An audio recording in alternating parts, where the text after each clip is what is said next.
রাজধানীর ফুলবাড়িয়া সুপারমার্কেট ২-এর অবৈধ দোকান উচ্ছেদে অভিযান চলছে। সহকর্মী রিয়াজ রায়হান সেখানে আছেন, সরাসরি যাচ্ছি। রিয়াজ, কতগুলো দোকান উচ্ছেদ করা হবে এবং এই অভিযান নিয়ে দোকান মালিকরা কি বলছেন?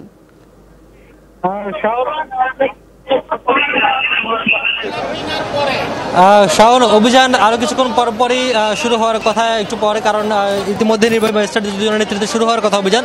তারা ঘটনাস্থলে এসে পৌঁছেছেন। অর্থাৎ ফুলবাড়িয়া ২ যে সুপার মার্কেট রয়েছে, এখানে ৩টি সুপার মার্কেট রয়েছে।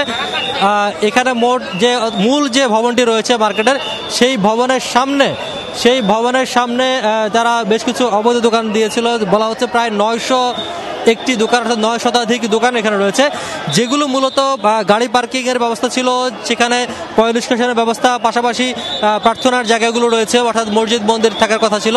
সেই সব জায়গার উপরে সিটি কর্পোরেশন যেটি বলছে যে সেখানে এইসব স্থাপনাগুলো না থেকে নকশা বহির্ভূতভাবে এখানে দোকান তৈরি করা হয়েছে। এবং বিগত যে সিটি কর্পোরেশনের যে প্রশাসন ছিল, সাইদ খোকনের নেতৃত্বে মেয়র সাইদ খোকন যিনি ছিলেন, তিনি এই বরাদ্দগুলো দিয়েছিলেন এবং পাশাপাশি সিটি কর্পোরেশনের বেশ কিছু কর্মকর্তাও এর সাথে জড়িত বলে বর্তমান যে কর্মকর্তারা রয়েছেন তারা অভিযোগ করেছেন।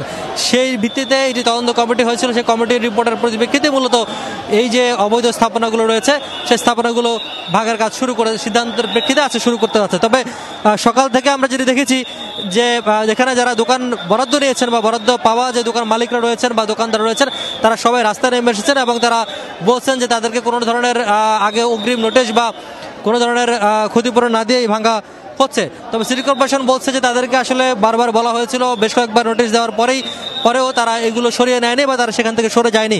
সে কারণেই মূলত এই যে আজকের সিদ্ধান্ত, সেই সিদ্ধান্ত তারা বাস্তবায়ন করতে বদ্ধপরিকর এবং কিছুক্ষণ পরে সেটি নির্বাহী ম্যাজিস্ট্রেটের নেতৃত্বে এটি এসে ভাঙার কাজ শুরু করবে।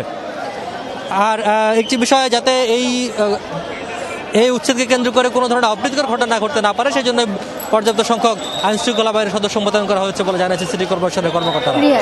ধন্যবাদ।